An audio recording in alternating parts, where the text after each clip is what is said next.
ఈ కొత్త సంవత్సరంలో సంక్రాంతి శుభ సందర్భంలో అందరూ కూడా ఆనందంగా ఉండాలని, అలాగే ముఖ్యంగా మన ముఖ్యమంత్రి వర్యులు చంద్రబాబు నాయుడు గారికి, అలాగే ఉప ముఖ్యమంత్రి పవన్ కళ్యాణ్ గారికి,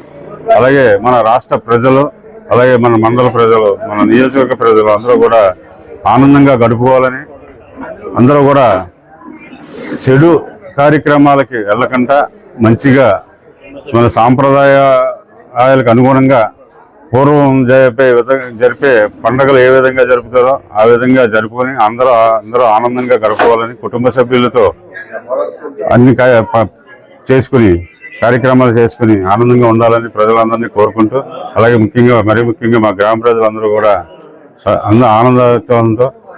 రైతు సోదరులు కూడా ఆనందంగా ఉత్సాహంతో పండుగ జరుపుకొని ఆనందంగా ఉండాలని మరీ కోరుకుంటూ సెలవు తీసుకుంటున్నాను.